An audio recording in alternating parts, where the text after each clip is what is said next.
빅데이터 분석 기사, 빅데이터 분석 결과 해석 및 활용에 대해서 강의하게 된 박성택입니다.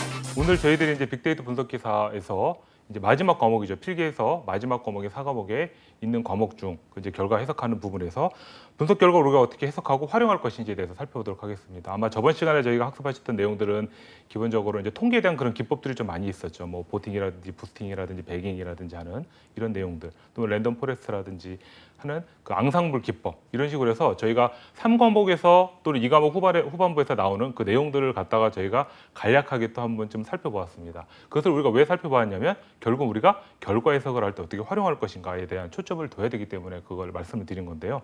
이번 시간에 저희가 기본적으로 하실 그 내용은 바로 뭐냐면 우리가 데이터 분석을 했어요. 결과가 나오게 됩니다. 그럼 이런 결과를 어떻게 우리가 시각화시켜서 해석을 하고 이것을 실제 우리가 업무에 적용을 할 것인지에 대한 부분이 중요하다고 볼 수가 있겠죠. 그래서 이 부분에 대해서 이번 차시 한번 학습을 해보도록 하겠습니다. 자, 이제 분석 모형의 해석이라고 되어 있는데요. 이 데이터 분석 모형을 진단하고 정보에 대한 어떤 요구 사항을 비롯하여 관련 어떤 앱이라든지 또는 시스템 전반에 걸쳐서 기본적으로 사용자의 요구를 기본적으로 수집을 해야 됩니다. 그런 다음에 이것을 분류하고 반영하는 어떤 기본적인 어떤 작업에 대한 절차를 거칠 수밖에 없는 그런 구조가 되는 건데요.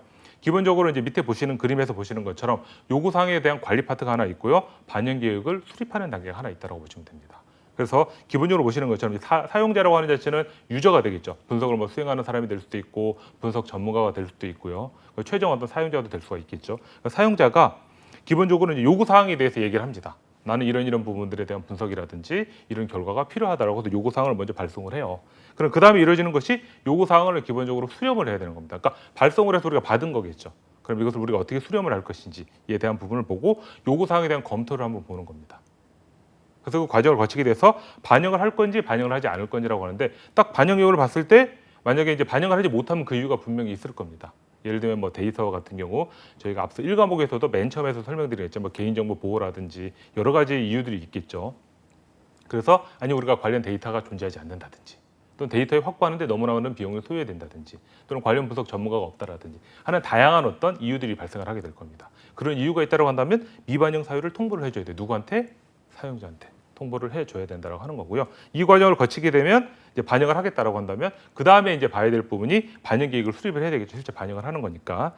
그래서 영향도에 대한 분석을 먼저 수행을 하게 됩니다. 그림에서 보시는 것처럼. 근데 영향도 분석 수행하게 되면 공식화를 하겠죠. 그러니까 처리 유형을 보는 겁니다. 그래서 처리 유형을 봐서 예를 들면 이것을 우리가 이제 새로운 어떤 시스템을 이제 분석 시스템을 개발을 해서 진행을 해야 될지 아니면 그냥 기존에 있기 때문에 그냥 순수하게 새로운 시스템을 개발할 필요는 없이 기존 우리가 가지고 있던 빅데이터 분석 시스템에 반영을 해서 작업 계획을 수립할지에 대한 부분을 좀 보는 겁니다. 그런 다음에 이 과정 단계가 거치게 되면 이제 계획을 수립했잖아요. 이 수립한 단계가 거치게 되면 나오는 것이 데이터의 어떤 표준이라든지 이런 부분에 대한 어떤 변경을 한다든지 데이터의 모델을 우리가 어떻게 해서 변경을 할 것인지에 대한 이런 과정을 거치게 된다고 하는 겁니다. 그래서 크게 요구사항 관리가 제대로 끝났다고 한다면 거기에 있어서 반영 계획을 수립을 하고 실제 이제 그러니까 빅데이터 분석 그런 절차를 진행을 하는 그런 과정을 거치게 된다고 보시면 됩니다.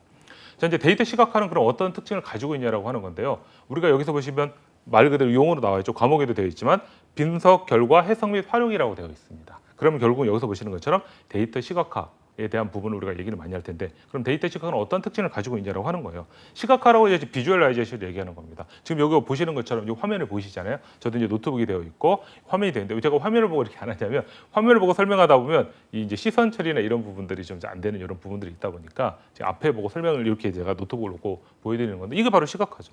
아마 이 교재를 사서 보시게 되시면 뭐 저희가 참고를 했던 교재들 외에도 다양한 교재들을 보시게 되면 거의 이렇게 텍스트 형태로 되어 있습니다. 그러니까 텍스트 형태 이렇게 되어 있는 것보다는 앞서 우리가 바로 앞장에서 봤던 것처럼 잠깐 넘겨볼게요. 보시는 것처럼 이렇게 그림으로 나오게 되면 더 깔끔하죠. 그러니까 시각적인 효과가 더 좋습니다. 그러니까 한눈에 이런 어떤 절차나 이런 부분들을 알 수 있게 해주는 부분이잖아요. 그러다 보니까 더 쉽게 이걸 볼 수가 있는 그런 내용들 이런 것들이 시각화입니다. 그러니까 결국 시각화라는 목적은 데이터 유형이 상당히 많이 있어요. 수치로 되었든 텍스트로 되었든 이것을 우리가 시각화, 비주얼라이즈 시켜서 한눈에 이렇게 볼 수 있도록 편하게 해주는 것이 이 시각화가 가지고 있는 기본적인 특성이겠죠. 그래서 거기에 대한 내용들을 좀 더 이렇게 적어놓은 부분이라고 보시면 됩니다. 그래서 인간의 정보 처리 능력을 약간 확장시켜서 정보를 우리가 딱 봤을 때 이 그림만 보더라도 시각화만 보더라도 직관적으로 이해가 바로 되는 겁니다. 물론 뒤에서 보면 시간 시각화, 비교 시각화, 분포 시각화, 공간 시각화 이런 내용들이 있어요. 그러니까 그 그림들을 같이 보시게 되면 이해가 더 빠르실 겁니다. 우선 그런 특징들을 좀 더 가지고 있고요. 두 번째는 많은 데이터가 있어요. 다양한 어떤 많은 데이터가 있을 때 동시에 차별적으로 이런 것들을 보여줄 수 있다라고 하는 이런 특징들을 가지고 있습니다. 그리고 시각화는 다른 방식으로 어려운 지각적 추론이 가능하다는 얘기는 만약 이렇게 저희가 텍스트를 이렇게 써놨잖아요. 그럼 이런 것들을 쉽게 우리가 보고 이해가 될까요? 아니죠. 이런 것들을 만약에 우리가 이 텍스트로 된 데이터가 있다는데 워드 클라우드, 그림 모양 형태로 해서 텍스트 마이닝이라든지 이 기법을 쓰게 되면 더 확실하게 표현이 되겠죠. 여기서 강조하고자 하는 것이 무엇인지 이런 것들을 우리가 충분히 알 수 있도록 해준다는 어떤 그런 장점을 가지고 있습니다. 그래서 여기 보시는 것처럼 시각화를 하면 단순히 텍스트로만 되어 있으면 좀 더 어려운 점이 있지만 시각화를 하게 되면 여기서 강조하게 되는 것이 무엇인지. 그래서 보통 우리가 많이 하는 것이 대통령 연설문이라든지 뭐 대통령 시정연설하거나 또는 국회의장의 어떤 연설이라든지 해서 그런 연설문들을 갖다가 이렇게 비교를 해보면 기본적으로 여기서 강조하고자 하는 것이 무엇인지를 보통 많이 볼 수 있습니다. 그래서 뭐 제가 집필한 책에도 보면 대통령 연설을 분석하는 것이 있어요. 텍스트 마이닝으로. 그래서 예를 들면 글씨 크기가 크고 굵게 표시가 돼 있다고 한다면 그 부분이 많이 강조가 된 거죠. 기본적인 것들은 워드 클라우드로 그런 거 볼 수 있고 또 네트워크 분석을 한다라고 한다면 네트워크 분석을 해서 각각의 어떤 관련성이 있는지 그러니까 문장 안에서 어떤 데이터가 몇 번 언급이 되고 여기 언급됐을 때 관련성이 있는 것이 무엇인지를 보여주는 이런 내용들도 있습니다. 그러다 보니까 지각적 추론이라고 하는 자체는 바로 그것만 보더라도 직관적으로 우리가 이해가 가능하다라고 하는 것 같은 어떤 의미라고 보시면 돼요. 그리고 시각화라고 하는 자체는 일반적인 사람들이 봤을 때도 흥미를 유발하고 주목성을 높여줄 수 있다는 어떤 그런 장점이 있어요. 그러니까 결국 그러다 보니까 인간의 어떤 경험이라든지 풍부하게 이런 것들을 해준다는 그런 어떤 특징들을 가지고 있겠죠.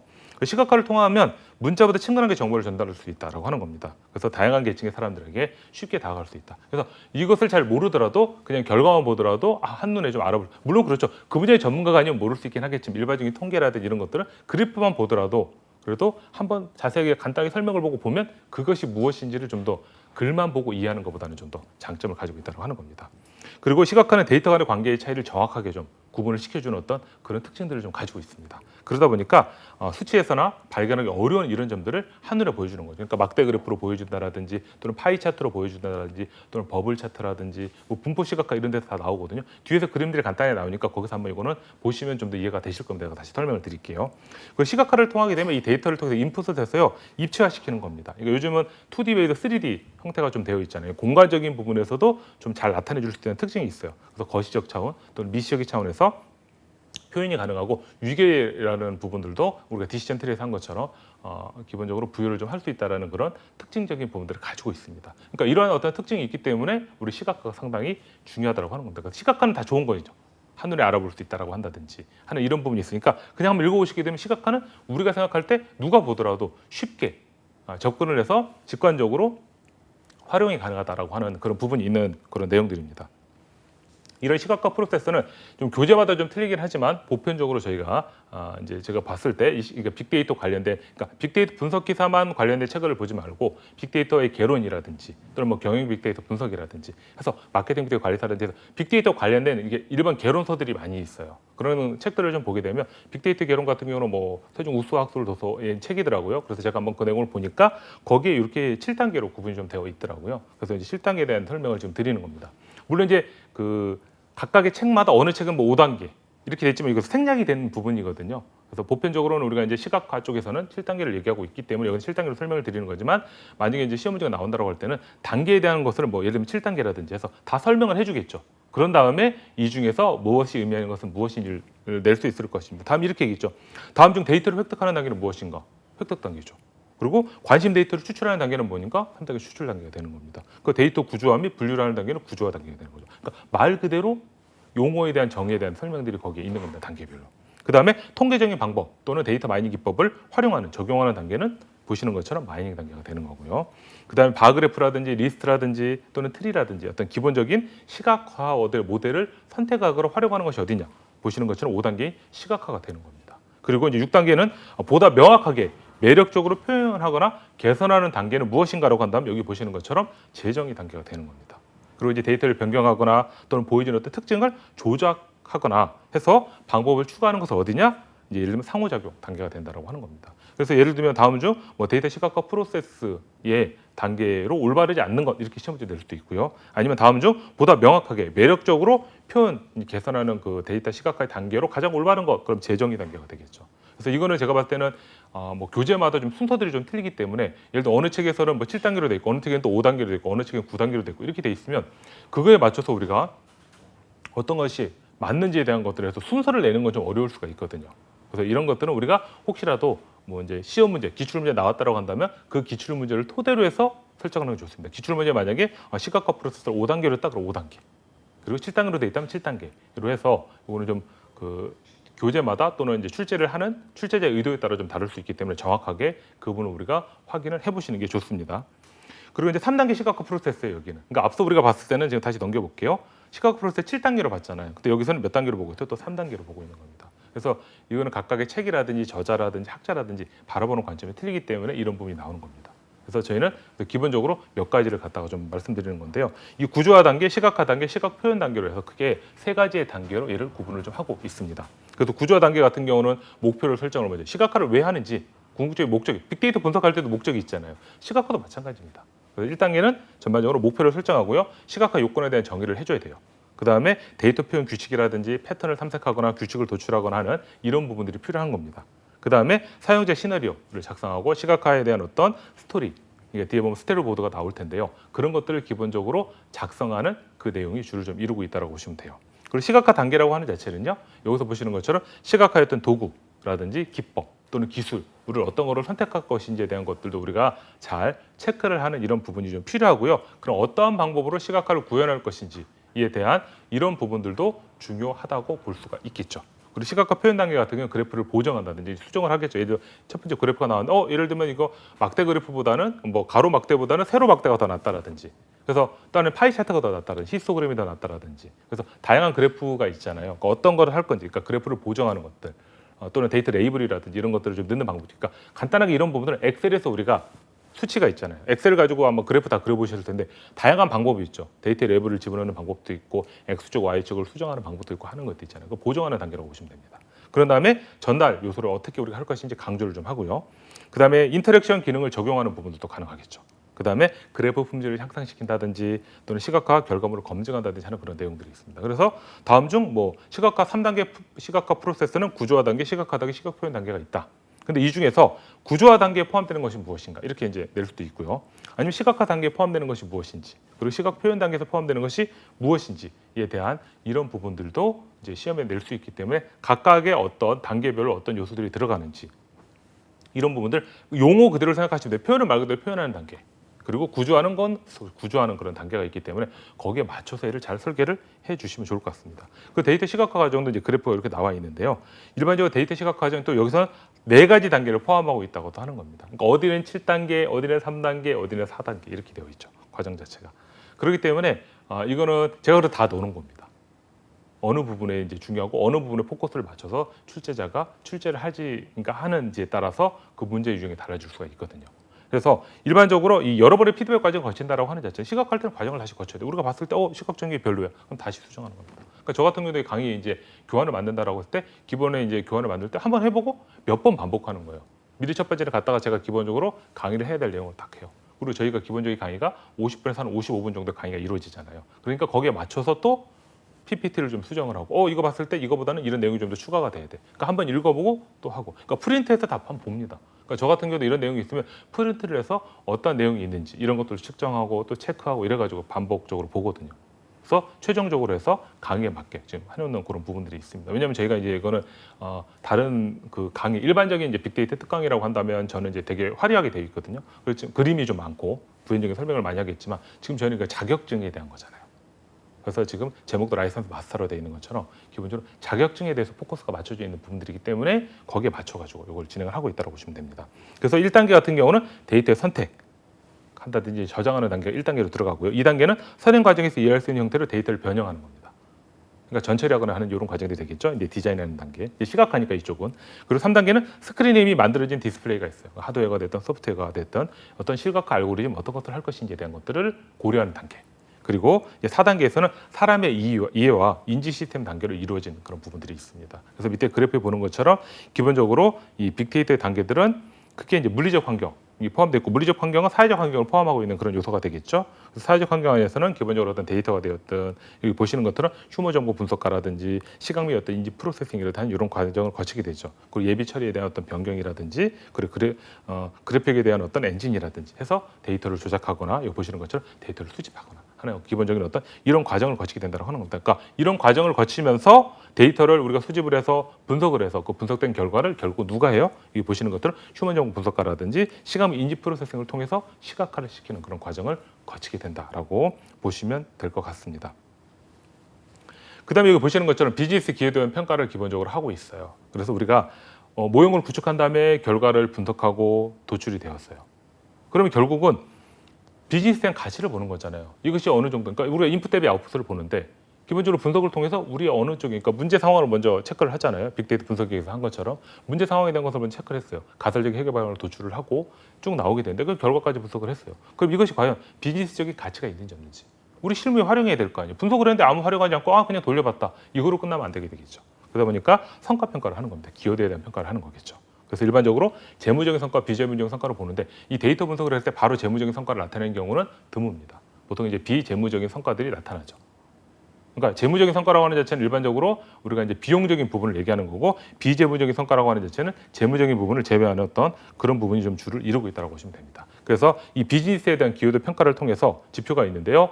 보통 이제 TCO라고 하는 것이 있고요. 총소유 비용이라고 하는 것이 있고 ROI, 리턴 인베스트먼트가 있고요. 순현재 가치인 MPV 그리고 내부 수익률에 대한 IRR이라고 하는 이런 부분도 있고요. 그 다음에 뒤에 이제 다른 어떤 그 내용들도 이렇게 포함이 좀 돼 있습니다. PI라든지 RMPB라든지 요 내용이 있습니다. 간략하게 위해서 좀 거기에 대해서 설명을 좀 드리도록 하겠습니다. 총소유 비용이라고 보통 얘기해요. TCO라고 하는 자체는. 그래서 보통 줄여서 다 얘기합니다.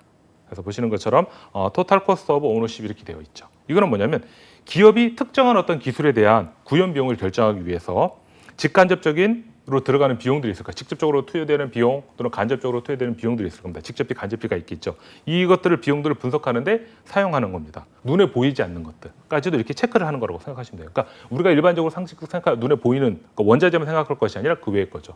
그러니까 스타벅스 가서 커피 가격이 4,500원이다. 그럼 4,500원 또는 4,100원 또는 5,000원이 된다고 했을 때 우리가 순수하게 커피 원두값만 하면 얼마 안 나오거든요. 그러시면 거기에 이제 들어가는 물, 다양한 어떤 비용 이것까지 합치게 되면 당연히 그 금액이 나온다라고 보통 얘기하잖아요. 그것처럼. 그래서 우리가 직접 비용에 간접 비도 있다고 하는 겁니다. 그래서 도입 비용, 운영 비용, 이게 빅데이터 분석에서는 유지 보수 비용까지 많이 포함되고 있다. 그래서 우리가 눈에 보이지 않는 비용들도 분명히 포함해서 전체 소유 비용이 얼마가 되는지를 체크하는 거겠죠. 이게 총 소유 비용이라고 하는 그 내용입니다. 그 투자 이익률이라고 ROI, 리턴 온 인베스트먼트입니다. 투자 대비 수익률이에요. 인풋 대비 아웃풋을 기본적으로 보는 그 내용입니다. 그래서 투자액에 대해서 얼마나 이익이 많이 올랐는지를 나타내는 걸 얘기한다고 보시면 되겠죠. 그래서 어떤 자원 투자를 해서 얻어진 이익이 무엇인지를 체크하는 겁니다. 그래서 높은 투자 자본 수익률은요, 이 투자가 투자 비용 대비 높은 성과를 나타내는 데는 ROI를 얘기하는 겁니다. 그래서 이익을 투자액으로 나누고 그리고 얼마를 해요? 곱하기 100을 하는 그런 내용으로 구성이 되어 있다고 보시면 됩니다.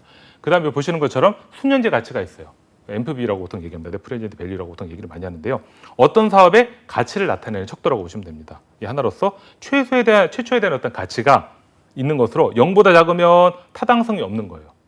그리고 0보다 크면 타당성이 있다라고 보는 겁니다. 그래서 MPV 같은 경우는 0보다 큰지 작은지를 기준으로 해서 본다라고 하는 겁니다. 그래서 보통 제가 MPV와 IR을 같이 해서 많이 하거든요. 그래서 이거는 아마 다른 어떤 과정에서도 많이 들어보셨던 그런 내용일 수도 있습니다. 물론 이제 지금 이 수업에서요.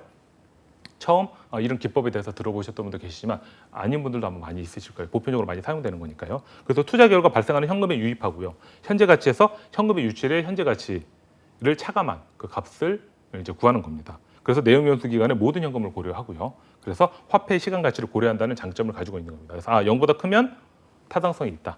0보다 작으면 타당성이 없다. 근데 0이면 어떡할 거냐? 그래도 진행을 합니다. 그래서 아마 이건 MPV를 한번 저희들이 이 강의 자료에 올려놓은 내용은 일부분이긴 하지만 한번 이거 검색을 해서 MPV, IR, PI 이렇게 해서 검색을 해보시면 다양한 값들이 나오게 될 겁니다. 그래서 거기에 대한 것들을 잘 정리를 해놨어요. 뭐 백과사전도 되어 있고 어떤 뭐 교수님들의 강의 교환들도 있고요. 어떤 블로그도 있고 잘 해놨습니다. 그래서 기본적으로 거기에 대한 내용들은 추가적으로 한번 조금씩 학습을 좀 해보시는 게 좋아요. 그리고 IR 같은 경우는 이제 내부 수익률을 얘기하는 겁니다. 그래서 어떤 사업에 대해서 사업 기간 동안의 현금 수익의 흐름의 현재 가치입니다. 그래서 환산을 해서 합한값이 투자 지출과 같이 같아지도록 하는 거예요. 그래서 일반적으로 이제 투자안이 벌어들이는 최소에 대한 수익률을 얘기하는 건데요. 이 같은 경우는 IR이 자본 비용보다 크다라고 한다면 투자를 채택을 하는 거고요. 반대로 작은 경우는 투자를 기각한다라고 볼 수 있습니다. 이것도 하나만 외워놓으시면 돼요. NPV도 마찬가지. 0보다 크면 투자 채택이구나. 이렇게만 외워놓게 되면 0보다 작으면 채택을 안 하는 거겠죠. 그리고 IR도 마찬가지로 자본 비용보다 크네? 그러면 어떻게 돼요? 투자를 채택한다고 보시면 반대인 경우는 아니라고 하는 겁니다. 그래서 이 부분을 저희가 다 외우려고 한다면 너무 양이 많아요. 그러니까 지금 제가 설명드리는 건 중요한 것만 해놨지만 이 출제자에 따라 틀리거든요. 출제자가 만약 이 분야의 전문가다라고 한다면 이 분야에 더 힘들게 될 수도 있거든요. 그렇기 때문에 결국 우리가 사지선다니까 그나마 좀 25%의 확률이 있긴 하지만 또 기본적으로 공부를 하셨을 때는 그런 내용들을 좀 더 가지고 살펴보는 것이 필요하다고 하는 겁니다. 그리고 RMPV라고 하는 것이 있다고 설명드렸죠. R은 이제 리스크를 얘기하는 겁니다. 그래서 이 DCF라고 하는 게 있습니다. 디스카운트 캐시플로우라고 해서 현금흐름 할인법이라고 하는 것이 있어요. 이 DCF의 연도별 현금흐름에서 발생할 수 있는 위험에 대한 가능성이 있을 거예요. 이걸 기본적으로 적용을 해줘서 진행하는 겁니다. 그래서 미래의 현금흐름 할인율 값으로 할인해서 현재의 가치로 변환을 하는 겁니다. 그러다 보면 위험 조정을 할 수 있고요. 결국 미래에 대한 어떤 예상에 대한 현금 흐름을 우리가 살펴볼 수 있는 겁니다.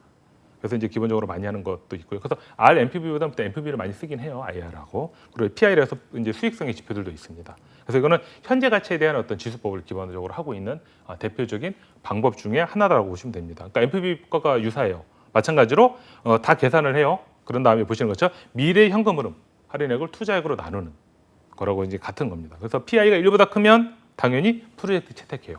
1보다 작으면 기각합니다. 포기한다는 얘기겠죠. 1이다. 라고 한다면 이것도 이제 고민을 좀 해봐야 되겠죠. 진행을 하는 경우가 일반적이긴 합니다. 그래서 1보다 크다라고 했을 때 프로젝트 채택하는데 다른 의미로 얘기하면 미래 현금 흐름의 현재 가치합이 투자액보다 크다라고 보는 겁니다.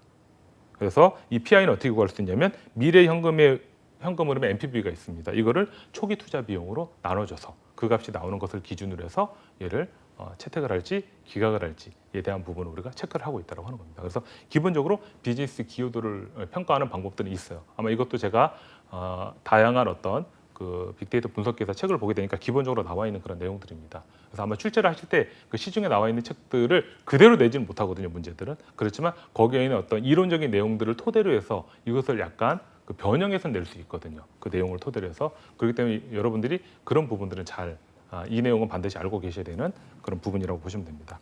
그리고 이제 분석 결과를 이제 시각화하는 방법이 있어요. 그러니까 첫 번째는 시간 시각화입니다. 말 그대로 시간에 대한 시각화를 얘기하겠죠. 그래서 시계열 데이터는요, 우리가 이제 시계열 분석에서도 배우시긴 했겠지만 관측시가 시간적인 어떤 순서가 있습니다. 그래서 뭐 주가가 되었던, 뭐 월별 매출액이 되었던, 실업률이 되었던, 환율이 되었던, 유가 변동이 되었던 이런 것들에 대한 것들을 관측 시점하고 이제 그 특정한 어떤 시점에 대한 것들의 사이의 관계인 시차를 이제가 볼 수 있도록 해주는 아주 중요한 역할을 하고 있다. 그러니까 예를 들면 1년 전의 환율하고 현재 환율. 요즘 뭐 코인 이런 얘기도 많이 나오는데 코인도 보면 1년 전에 비트코인 가격하고 현재 비트코인 가격.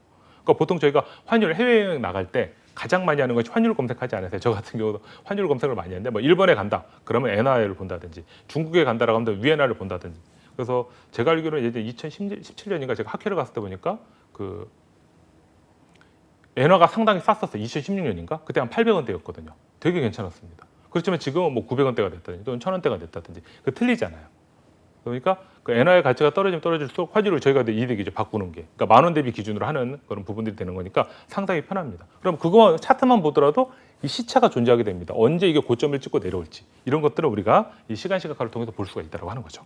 그래서 막대 그래프, 누적 그래프, 누적 막대 그래프라든지 또는 산점도, 스캐터 플롯이라고 하는 것이 있습니다. 이런 것들도 계단형 그래프, 이런 것들로 이 시간 시각화를 표현하기가 상당히 좋다라고 하는 겁니다.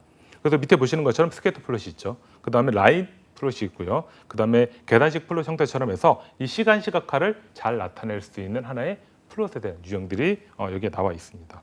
그리고 이제 공간 시각화는 말 그대로 공간이면 지도상에 표현하는 걸 얘기하는 겁니다.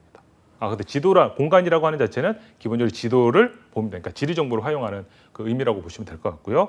그러니까 지도에 보면 위치라든지 거리 이런 것들이 다 나오잖아요. 그래서 예를 들면 가장 많이 하는 것들이 뭐 서울시의 지도들 또는 대한민국에 대한 지도들 이런 것들을 통해서 특징적으로 좀 볼 수 있는 그런 내용들이 있습니다. 그리고 예전에 제가 이제 코로나가 한참 이제 시점에 따라 틀려요. 현재는 지금 코로나가 완전히 지금 적이 된 상황이라고 보시면 만약에 코로나가 확대된 시점 초창기에 저희가 한번 생각해 보세요. 2000년대면 하더라고요. 그러면 코로나의 발생 확률이라고 해서 우리나라 전국의 지도에서 예를 들면 뭐 서울시 또는 경기도 그리고 예를 들면 뭐 강원도 그다음에 뭐 충북, 충남, 경북, 경남, 전북, 전남, 뭐 제주도 이런 식으로 해서 쭉 표현해서 몇 명이 되었는지, 확진자가 되었는지, 어떻게 또 격리가 되고 있고 완치자가 몇 명인지 이걸 그래프와 딱 시각화시켜서 보여주지 않나요? 이런 것들 공간 시각화죠. 그래프로만 쫙 나타내줘도 공간상에 표현하니까 누가 보더라도 그 내용만 보더라도 쉽게 이게 이해가 될 수 있는 것이 바로 공간 시각화입니다. 그래서 지도에서 이런 것들을 충분히 볼 수 있는 거고 앞서 우리가 봤던 다양한 어떤 차트들을 이 지도 위에 같이 매핑을 시켜서 볼 수 있다라고 하는 이런 어떤 장점을 가지고 있는 것이 공간 시각화라고 보시면 됩니다. 그리고 관계 시각화는 말 그대로 관계에 대한 것들을 보는 겁니다. 용어 그대로. 그래서 어떤 변수가 다른 변수에 영향을 주는지에 대한 관심이 있는 거기 때문에 주로 상관관계를 표현할 때 가장 많이 활용을 하고 있다. 그래서 상관관계라는 것은 이제 통계에서 배우시긴 했죠. 그래서 수치의 변화를 통해서 다른 수치의 변화도 예측할 수 있도록 해주는 어떤 특징을 가지고 있는 그런 내용입니다. 그래서 산점들은요, 변수 간의 관계를 설명하기 위한 기본적인 차트예요. 그 두 변수 간의 영향을 쉽게 해줄 수 있는 어떤 이런 특징을 가지고 있는 그런 내용입니다. 그래서 히스토그램이라든지 밀도 플롯이라든지 측정값 이걸 몇 구가로 나누어서 도수 분포표의 비례해서 측정을 하고 있는 그런 내용입니다. 그러니까 버블 차트 형태로도 나타낼 수 있죠. 그래서 버블 차트는 밑에 보시는 것처럼 3년대 버블입니다. 이거 모양, 동그라미 모양. 그걸 표시를 하는 건데요. 제가 이제 설명드린 내용은 산점의 스케이터 플롯은 설명이 나와 있죠. 그 밑에 두 번째 거 보시는 것처럼 히스토그램 같은 경우는 그 밀도 플롯 형태로 해서 똑같이 이렇게 해서 나타낼 수 있고요. 그리고 마지막으로 버블 차트 같은 경우 이런 부분도 결국은 관계 시각화의 대표적인 하나의 사례라고 이렇게 해서 보시면 됩니다.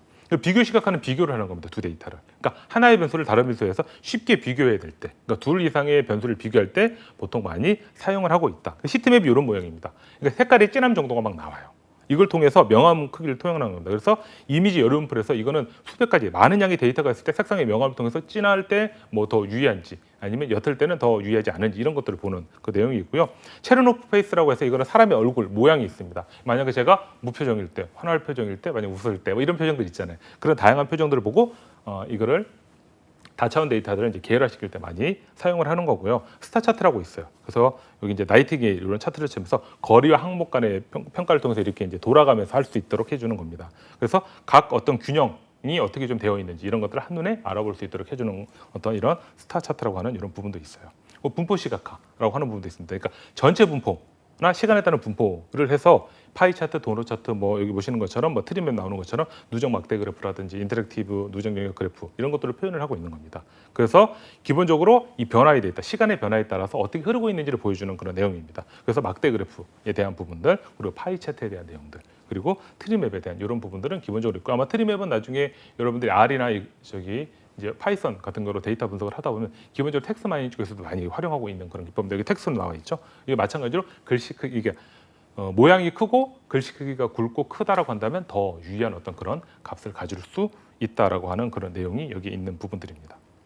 그리고 분석 모형을 이제 해석하는 부분이 있습니다. 그래서 앞서 나왔던 거랑 마찬가지인데요. 해석하는 부분을 간단히 넣어놨습니다. 이거는 제가 참고용 교재로 하는 그 교재에 대한 내용을 그대로 가져와서 지금 설명드리는 부분들이 있는데요. 이 보시는 내용처럼 시간 시각화입니다. 시간 시각화는 시간의 흐름에 따라서 보는 거잖아요. 시간의 변화에 따라서 어떻게 나타내지는지를 보는 겁니다. 그러니까 앞서 우리가 봤던 것처럼 막대 그래프가 되었던 스케이터 플롯이 되었던 누적 막대 그래프가 되었던 해서 그런 것들 성계단 형태로도 표현을 할 수 있다라고 설명을 드렸습니다. 거기에 대한 내용이고요. 그래서 보시는 그 내용처럼 시간 시각화 예시예요. 선 그래프입니다. 선으로 점을 찍어서 각각에 이렇게 나타낸 건데요. 예를 들면 이거는 2015년에 예를 들면 특정한 지역의 월별 교통사고에 대한 어떤 발생 건수를 얘기하는 겁니다. 그래서 교통사고 발생 건수가 가장 높은 달하고 낮은 달을 보는 거겠죠. 보시니까 11월이 가장 높다라고 볼 수가 있네요. 그리고 여름, 겨울보다는 봄과 가을에 사고 건수가 더 많이 있다라고 하는 거예요. 왜냐하면 여름 같은 경우 비가 오니까 좀 운전을 조심하게 되고요. 겨울 같은 경우 눈이라든지 이런 것들, 블랙 아이스 이런 것들이 있잖아요. 그러다 보니까 좀 조심을 하게 되는 그런 경향이 있으니까 여러 가지 요인들이 있겠죠. 그러면 이 그래프만 딱 보더라도 사고가 많이 발생하는 때가 언제구나. 그러니까 이때는 좀 조심 운전을 해야 된다라든지 아니면 이런 캠페인을 해야 되겠죠. 그럴 때 이런 것들을 활용을 할 수 있다라고 이렇게 보시면 되고요. 그다음에 이제 두 번째 같은 경우는 이제 비교에 대한 시각화가 나옵니다. 이렇게 이제 막대 그래프로 아까 표시가 된 이 부분들이 있는데 어떻게 해석할 거냐라고 하는 건데요. 이 보시는 내용처럼 이 주요한 변수에 대한 관계를 살펴봐요. 그러니까 모든 변수에 대한 상황을 고려해서 각각의 개체들을 비교하는 겁니다. 어떤 특징을 가지고 있는지. 그래서 예를 들면 지역별 교통사고 현황을 한번 비교 분석을 해보자. 그래서 막대 그래프가 되었던 버블 차트가 되었던 선 그래프를 활용해서 한번 해보자라고 하는 겁니다. 그러니까 예를 들면 이 예시는 나와 있죠. 그래서 2015년 12월에 강서구, 광진구, 노원구, 동작구, 양천구는 사망자가 거의 없는 거예요. 그렇지만 영등포가 사망자가 가장 많이 나타났다고 하는 겁니다. 그럼 이게 왜 사망자가 가장 많은지, 이 이유가 무엇인지를 파악을 해봐야 되겠죠. 이유가 분명히 있을 겁니다. 그래서 예를 들면 어떤 사고 유형이 많이 일어나는지, 뭐 과속에 의한 건지, 신호 위반에 의한 건지, 또는 교통 법규를 그러니까 위반한 거에 들어가긴 하겠죠.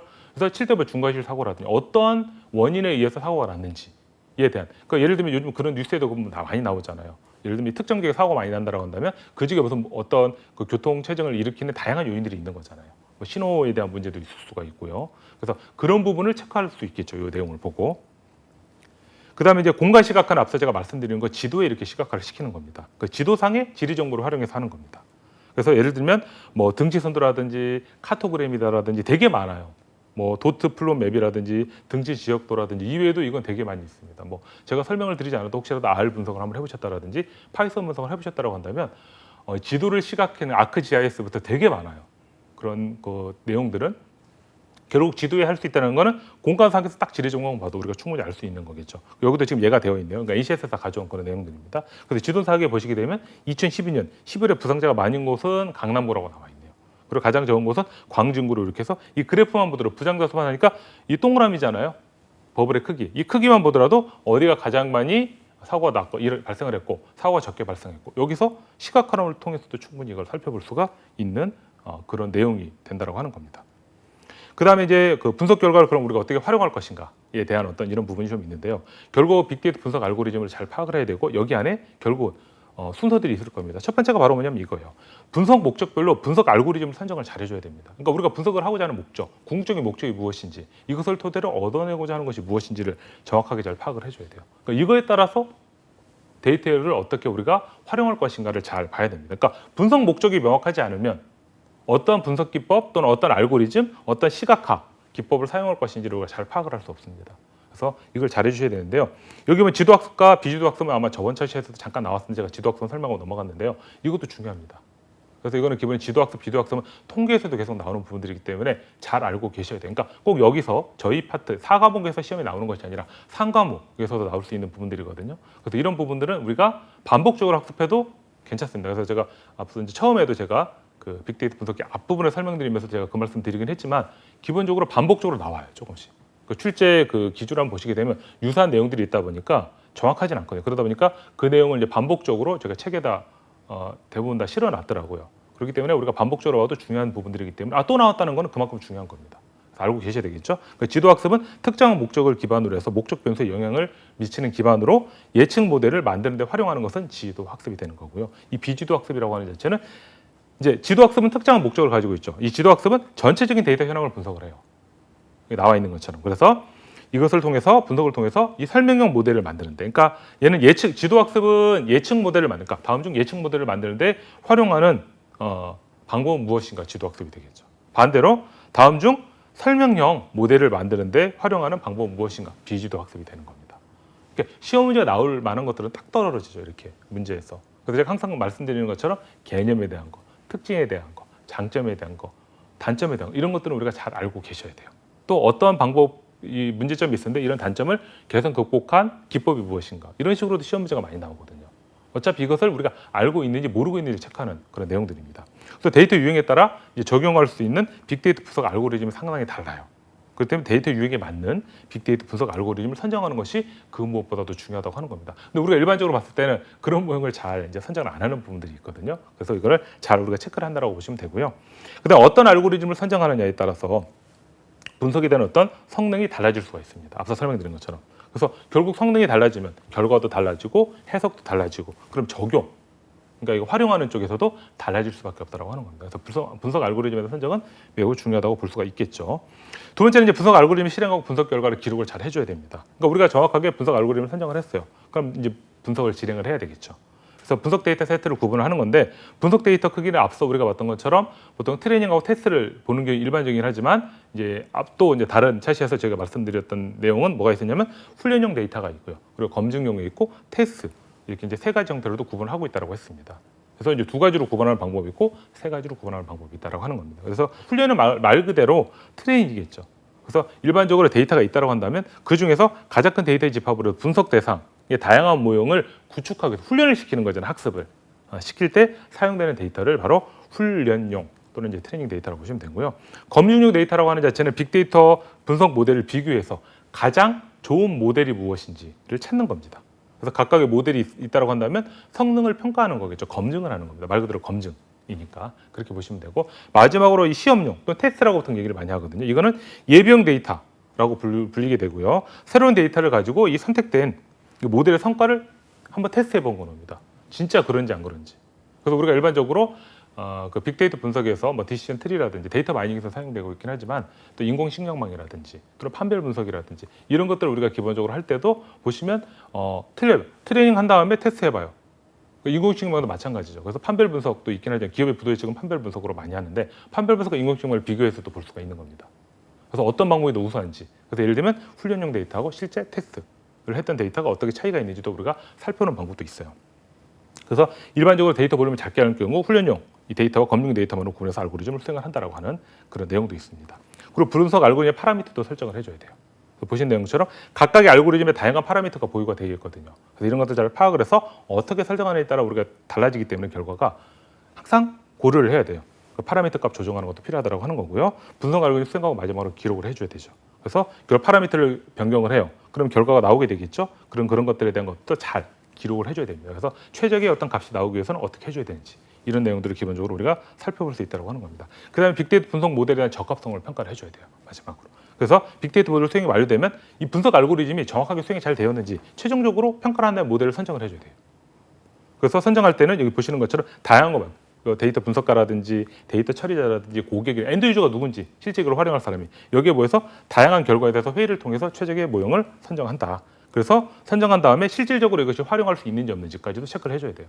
그러니까 활용 가능성 유무를 더 많이 보는 거겠죠. 그 다음에 해당 모델의 성능이 이제 좋다고 하더라도 분석 알고리즘을 수행할 때 어떤 데이터 세트가 한정적이라든지 또는 해당 데이터를 실제 확보하기 어려운 경우는 다음 순위의 분석 모델을 선정하는 것이 더 중요하다고 볼 수가 있습니다. 그리고 이제 분석 결과에 대한 활용 시나리오도 우리가 보시는 것처럼 이제 개발을 할 수가 있어요. 그래서 이거 보시는 것은 시나리오 개발도 상당히 중요하거든요. 그러니까 사용자를 분류하고 그리고 여기 보시는 건 시각화 활용 목적이 무엇인지 체크를 해줘야 되죠. 근데 시각화 요건에 대한 것이 있는데 구체적인 시각화 요건은 뭐 사업적인 요구 사항이라든지 그리고 기술적인 요구 사항이라든지 뭐 시각화의 원칙이라든지 품질에 대한 요건이라든지 이런 부분을 기본적으로 시각화 요건들이에요. 이 세 가지 요건들을 활용을 해서 수행을 해줘야 된다라고 하는 부분이 있습니다. 스토리보드는 앞서도 우리가 이제 빅데이터 분석이라든지 기억에서도 이제 스토리보드라든지 이런 내용들이 살짝 나오긴 했을 텐데요. 여기서 이제 스토리보드, 왜냐면 시각화도 결국은 하는 방법이 앞에 분석 결과를 다 하잖아요. 그러니까 원래는 따로 저희가 시각화만 설명드리긴 하지만 어차피 앞에 데이터 수집하고 전처리 정제한 다음에 그 분석해서 가는 과정을 거치잖아요. 그런 내용하고 일맥상통한다고 보시면 돼요. 그게 물 흐르듯이 스토리가 흐르듯이 이걸 작업을 해줘야 된다고 하는 겁니다. 그러니까 정확하게 이 결과를 시각적인 분석 결과를 해서 잘 보여주는 거죠. 나타내주는 그런 의미를 한다고 보시면 됩니다. 그러니까 사용자별로 작성된 시나리오를 적용한 스토리보드가 필요하다고 하는 거고요. 기본적으로 이제 어떤 요구사항이 필요하냐면 1단계는 사용자별 데이터 표시 수준이 어느 정도까지 뎁스를 가야 될지에 대한 설정. 두 번째는 전달하고자 하는 핵심 요소를 어떻게 선정하는 것인지.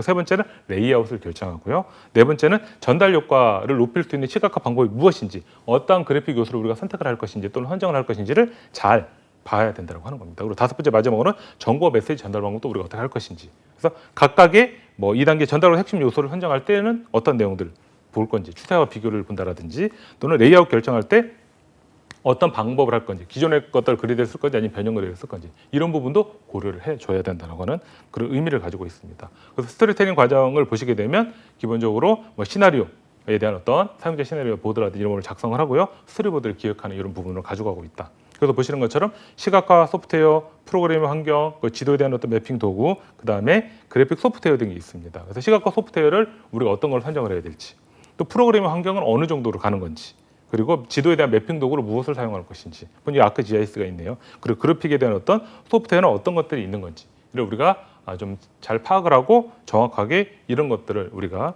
그 분석을 하고자 할 때, 시각화를 하고자 할 때 잘 반영을 해주는 부분이 필요하다고 볼 수가 있습니다. 그리고 이제 분석 모형에 대한 모니터링도 필요한 거죠. 그러니까 모니터링을 해줘야 돼요, 항상.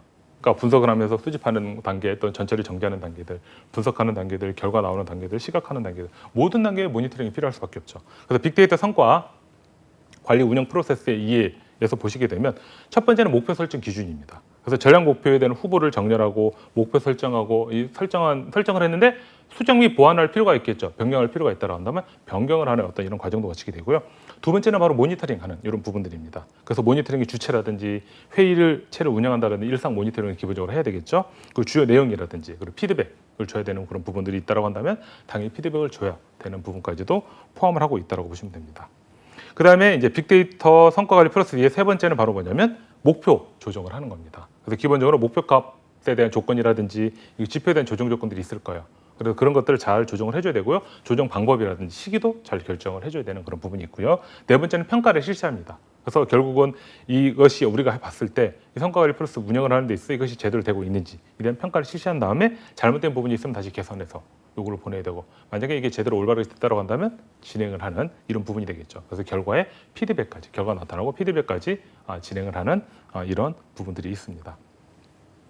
그래서 분석 모형에 대한 모니터링을 기본적으로 저희가 할 수 있는 그런 내용들이 있는데요. 성과지표형 평가시 유의사항들이 여기에 나오게 됩니다. 그래서 성과지표별 가중치 설정하는 거, 그 다음에 성과지표별로 목표치를 설정하는 거, 그리고 성과지표별로 평가점수를 산정하는 거, 그리고 평가지표별로 이제 다 돼 있으면 평가지표별로 했으니까 결국은 종합적인 이 평가 점수에 대한 어떤 지표를 산정하는 크게 이제 4단계로 거치게 되는 겁니다. 그래서 성과지표 가중치를 설정한다는 얘기는 관점에 대한 가중치가 있을 거예요. 그러니까 업무 특성을 반영해서 중요한 거, 가중치를 더 똑같은 기준으로 이것을 할 수는 없잖아요. 그러니까 특정이 중요하다고 생각하는 관점이 있다고 한다면 그 관점에는 가중치를 부여를 하는 거죠.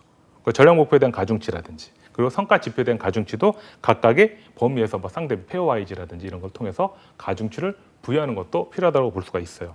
그 목표치 설정은 말 그대로 성과 지표별로 특성에 맞춰서 목표를 선택을 해야 되겠죠. 그것을 선택하고 적용을 해야 됩니다. 만약 조정하거나 변경할 이런 내용들이 있다고 한다면 목표를 수정을 해야 됩니다.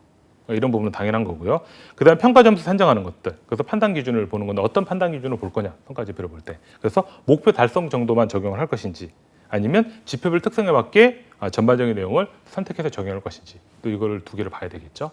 그리고 이제 종합평가지표 산정은 일반적으로 평가점수 산정하거나 평가 등을 부여하는 것은 보통 이제 절대평가를 통해서 왜냐하면 상태평가를 하게 되면 이거는 기준에 따라 좀 틀리잖아요. 그러니까 일반적으로 절대평가를 기준으로 해서 평가를 하고 있다라고 보시면 됩니다. 또 시간에 따른 추세와 어떤 패턴도 기본적으로 우리가 살펴볼 수 있는 그런 대표적인 내용이에요. 추세 방향이 되었든 패턴이 되었든 속도가 되었든 기본적인 세 가지에다가 추세에 대한 변동에 대한 패턴, 중요도 그리고 교차에 대한 이런 부분들까지도 우리가 체크를 해줘야 된다고 하는 겁니다. 그래서 추세 방향이니까 흐름의 방향이겠죠. 말 그대로. 그래서 값이 증가하거나 감소하는 변화가 있을 거예요. 이게 혹시 어떻게 증가가 되고 있고 감소가 되는지 아니면 또 유지가 되고 있는지 이것을 확인하는 그런 방법이라고 보시면 되고요. 추세 패턴은 선형이나 지수형으로 변화하는지 이에 대한 것들을 확인 체크하는 겁니다. 추세 속도는 얼마에 이것이 급하게 변하는지 빠르게 가고 있는지에 대한 것들은 속도니까요. 그래서 용어 자체에 대한 설명이라고 보시면 됩니다. 그러니까 변동 패턴도 반복되는 패턴들을 보는 겁니다. 있는지 없는지 계절의 변동의 폭, 계절에 대한 효과가 있는지 없는지 이런 것들을 체크를 해서 보는 겁니다. 그 다음에 중요도. 이제 이것을 우리가 패턴을 발견했을 때 이것을 그냥 우리가 중요하게 생각을 해서 좀 고려를 해야 될지 아니면 그냥 무시를 해야 될지 그런 것들도 파악하는 부분들이 필요한 거겠죠. 교차에 대한 부분도 있습니다. 그래서 변수 사이의 교차라든지 중첩이 발생하는지에 대한 것들 혹시 있다고 한다면 교차점이 분명히 발생을 하겠죠. 이런 교차점이 있는지 없는지도 체크를 하는 부분들이 필요하다고 볼 수가 있습니다. 그리고 관계와 연결에 대한 그 기본적인 내용들도 있는데 여기에는 예외, 상관성, 연관성, 클러스 및 틈 하고요. 계층 관계에 대한 5가지에 대한 내용들이 있습니다. 이것도 이제 기본적으로 우리가 알고 계셔야 되는 이론적인 정보겠죠. 예외라고 하는 자체는 우리가 앞서도 했습니다. 아웃라이어라고 해서 이상치와 같이 정상 범위를 벗어난 변수가 있는지 없는지를 판단을 하는 겁니다. 근데 아웃라이어라고 시험을 영어로 낼까요? 정답을? 이상치를 낼까요? 일반적으로 이상치를 내는 경우가 많아요. 아니 이상치에 가로쳐 놓고 아웃라이어라고 보통 표현을 합니다. 이제 왜냐하면 이거는 어쩔 수가 없어요. 왜냐하면 영어 자체 같은 경우는 이 오타가 되잖아요. 영어 시험 문제를 만약 출제할 때 철자가 오타가 나오게 되면 그건 모두 정답으로 처리할 것 같습니다. 왜냐하면 영어가 철자가 잘못된 거니까요. 정확한 그 의미가 아니잖아요.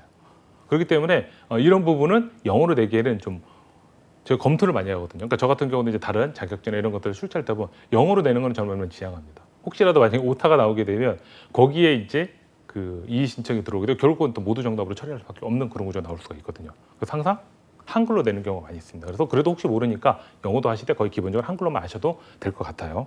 상관성이라고 하는 자체는 앞서 우리가 배웠더니만 어느 강한 상관성이 있는지 없는지를 보는 그런 내용이겠죠. 연관성은 연관관계가 있는지 없는지를 보통 보는 겁니다. 그리고 이제 클러스터 및 틈이라고 이제 클러스터는 군집이죠.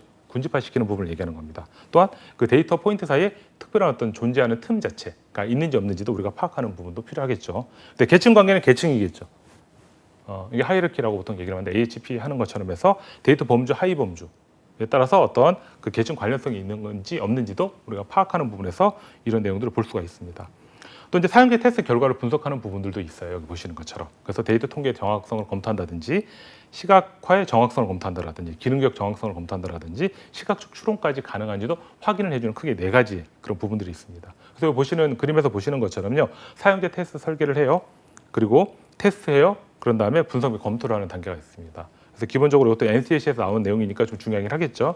그래서 사용자 테스트 설계하는 거는 사용자 그룹 선택하고요. 그 다음에 테스트 방법 결정하고요. 테스트 항목을 구성하는 그 내용이 들어가고요. 테스트는 실제 테스트하는 겁니다.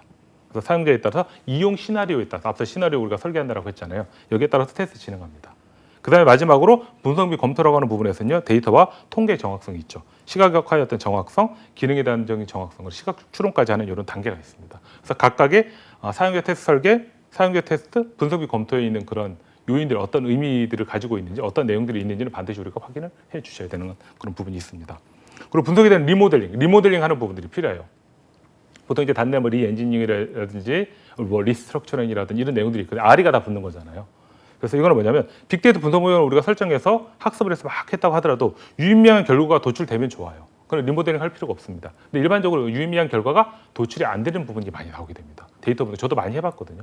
하다가 실무에서 하다 보면 안 나옵니다. 그럼 결국은 안 나오는 게 된다고 한다면 이걸 이제 수정하거나 보완을 해야 될 거 아니에요. 그래서 우리가 만족스러운 결과가 나올 때까지 데이터 분석을 해줘야 됩니다. 이런 경우는 결국 리모델링을 해야 되겠죠. 그러니까 다시 앞에부터 해서 보시는 것처럼 빅데이터가 이미 있어요. 생성이 있어요. 수집하는 것, 저장하는 것, 처리하는 것, 분석하는 것 결과가 있는데 만약에 데이터가 잘못됐다면 그 데이터를 분석해도 아무 의미 결과 없다. 다른 분석 방법을 써보는 거겠죠. 그러니까 굳이 그걸 다 할 필요가 없이 피드백을 주긴 하겠지만 예를 들면 분석에서 우리가 다른 분석 방법을 다 고려를 안 해봤으니까 해보겠다라는 이런 식으로 하는 이런 분석들이 있고요. 아니면 처리하는 단계에서 잘못되었다든지 수집하는 단계에서 데이터가 좀 부족했다라는 이런 부분이 있으면 이런 걸 우리가 잘 찾아서 당연히 리모델링을 해줘야 되는 겁니다. 그래서 어느 부분을 좀 더 개선하고 보완을 해서 진행을 하게 될 것인지도 잘 보셔야 되죠. 저 같은 경우도 논문을 많이 쓸 때도 결국 다양한 어떤 데이터들을 분석을 가져오잖아요. 가져오는 건 중요하긴 한데 만약 거기 미싱 데이터들도 많아요. 그리고 저희가 꼭 필요한 데이터가 있는데 없는 경우도 많아요. 그럼 우리가 원하는 결과가 안 나오는 경우가 많이 있습니다. 그래서 이 부분은 당연히 필요한 어떤 그런 부분이라고 보시면 되고요. 보시는 것처럼 이걸 앞서도 봤던 내용일 겁니다. 그래서 일반적으로 데이터 수집하고 전처리하고 저장하고 후처리하고 처리하고 분석하고 시각하고 이용한 다음에 이용 목적이 달성되면 폐기하는 단계. 이제 분석 프로세스가 이런 흐름을 거치고 있다. 그래서 시각하는 단계가 바로 이용하는 단계 위에잖아요. 활용하는 단계 위이기 때문에 이 부분에 대한 것들은 우리가 정확하게 잘 알고 계시되고 거기 뒷부분에 있는 거겠죠. 그런 내용이 어떤 의미라고 보시면 될 것 같습니다. 그리고 빅데이터 운영관리 프로세스도 마찬가지로 계획, 구축, 수행, 개선 단계가 있죠. 이것도 앞서 아마 나왔던 그런 내용하고 유사한 건데요. 계획 단계는 구축 시스템을 인수한다든지 사용자 요구 분석, 운영계획 수립, 뭐 절차서라든지 지침서 이런 걸 작성하는 걸 얘기하는 거고요. 구축 단계는 이제 서비스 카탈로그라든지 수준 관리, 가용성 관리, 연속성 관리가 4가지가 있습니다. 그 수행 단계는 서비스 자산, 구성 운영 관리, 장애 관리, 서비스 변경 관리 등이 있고요. 개선 단계에서는 측정, 분석, 보고, 개선 단계가 있습니다. 그래서 각각의 단계별로 없는 걸 하는 거예요. 다음 주 빅데이터 운영 관리 프로세스 중에서 개선 단계에 속하지 않는 것은 측정, 분석, 보고, 개선 빼놓고 이거 관리가 들어가면 당연히 관리가 답이 되겠죠. 그런 식으로 해서 시험 문제가 나올 수 있는 가능성이 높기 때문에 이 부분도 정확하게 우리가 알고 계셔야 되는 그런 부분들입니다. 그리고 빅데이터 분석 리모델링의 방법들이 있어요. 우리가 앞서 3V, 5V, 뭐 7V 얘기했지만 이거에 기반한 데이터 확보가 상당히 중요하다. 그리고 데이터 분석을 위해서 목적에 기반하여 가설과 추정 등의 어떤 재검토가 필요하다. 그리고 분석을 위해 데이터 세트 범위 설정이 필요하다. 그리고 분석을 위해 품질 검토, 알고리즘 개선, 그다음 최적화, 그리고 매개 변수의 최적화, 그리고 분석 모형 융합이 필요하다고 하는 겁니다. 그래서 여기 보시는 것처럼 개선 및 데이터를 위한 데이터 수집을 해야 되고 활용을 위한 데이터 수집 첫 번째, 데이터 처리, 분석 모델 개선, 그리고 분석 결과, 평가, 활용 및 저장하는 이런 단계를 거치고 있다. 그러니까 이 부분에 대한 것도 기본적으로 우리가 알고 계셔야 되는 그런 내용입니다. 이제 그 과목 및 기출 및 예상 문제 살펴보도록 하겠습니다. 다음 중 분석 모형에 대한 리모델링에 대한 설명으로 올바르지 않은 앞에서 계속 했던 내용이죠. 첫 번째는 자주 이용하는 것이 좋다, 주기적으로 하는 것이 좋다. 데이터 수집 먼저 선행이 되어야 된다. 그리고 활용 및 저장이 이렇게 되어 있는데 정답은 몇 번일까요? 자주 하는 것은 바람직하지 않습니다. 왜냐하면 그만큼 우리가 처음에 분석 모형을 제대로 설계하지 못했다는 것이 나오게 되거든요. 그래서 정답은 바로 1번이 되는 그런 부분이고요. 두 번째는 다음 중 시각화 목적으로 가장 올바르지 않는 것. 정보 전달, 설득, 감정적 반응을 유도한다. 데이터 분류 이런 내용들이 있잖아요. 정답은 바로 몇 번일까요? 4번입니다. 그래서 데이터 분류는 들어가지 않아요. 그러니까 시각화 목적의 기본적인 내용은 정보 제도, 설득, 감정적 반응을 유도하는 이런 내용들이 있다고 하는 거고요.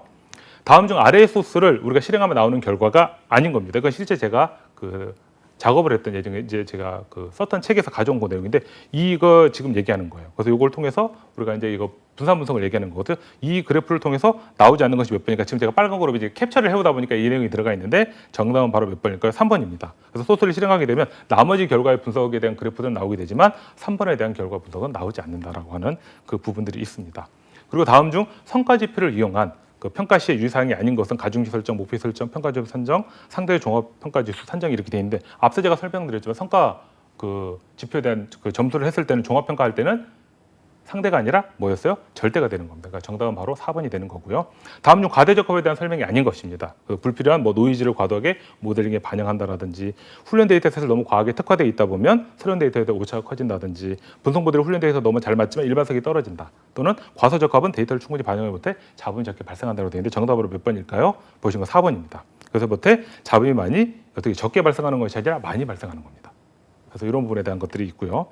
다음 중 비즈니스 기회도의 평가가 아닌 것은 효과 검증, 효율 검증, 중복 검증, 최적 검증이 있죠. 정답은 바로 2번입니다. 그래서 일반적으로 비즈니스 평가의 고려 사항들은 효과 검증, 성능 검증, 최적 검증, 중복 검증이 있습니다. 이런 것들도 시험에 잘 나오고 나왔던 그런 문제들입니다. 그 다음 중 수익성 지표, PI 지표에서 프로젝트를 기각하게 되는 경우 1보다 크다, 같다, 작다, 작거나 같다 이렇게 되어 있습니다. 정답은 바로 몇 번이요? 3번이죠. PI가 1보다 작으면 기각한다라고 말씀드렸습니다. 다음 중 시간의 흐름에 따른 어떤 추세를 알아볼 수 있는 대표적인 시각화 방법이 무엇인가라고 하는 겁니다. 추세선, 점, 선, 차트예요. 시각화 쪽에 관련된 그런 내용인데 정답은 바로 몇 번이에요? 1번입니다. 이 내용을 기본적으로 우리가 앞서 나왔던 부분이니까 잘 아실 수 있는 그런 내용이 되겠죠. 여기에 관련된 교재들은 참고 교재입니다. 제가 참고 교재에 대한 설명을 항상 드리긴 하지만 이 교재를 꼭 보라고 하시는 부분은 아닙니다. 그렇지만 기본적으로 빅데이터 분석 교재들은 많이 있어요. 이외에도. 그래서 그 교재들을 한번 다 살펴보시고 저도 다 보긴 했습니다. 그리고 그 외에도 이제 기본서들이 있어요. 뭐 개론이라든지 이런 서들이 있으니까 이런 서들은 우리가 반드시 좀 학습을 하셔야 되고요. 중요한 것은 기출문제를 풀어보고 우리가 합격하는 쪽에 포커스를 맞추셔야 됩니다. 그래서 기본적으로 이게 합격선이 있기 때문에 그 선을 맞추기 위해서는 우리가 공부를 해보셔야 되고 그래서 시간이 없으시면 기출문제 풀어보시고 이론을 빨리 한번 보시고 시간적 여유가 있다고 하시면 이론을 보시고 반대로 기출문제. 그러니까 저는 기출문제는 반드시 활용을 해봐야 돼요. 예상 문제는 잘 안 맞을 수가 있습니다. 일단 기출문제는 가장 중요한 거기 때문에 출제자 의도를 잘 알 수 있기 때문에 그 문제를 잘 이렇게 파악하는 것이 필요할 것 같습니다. 지금까지 강의를 들어주셔서 감사합니다.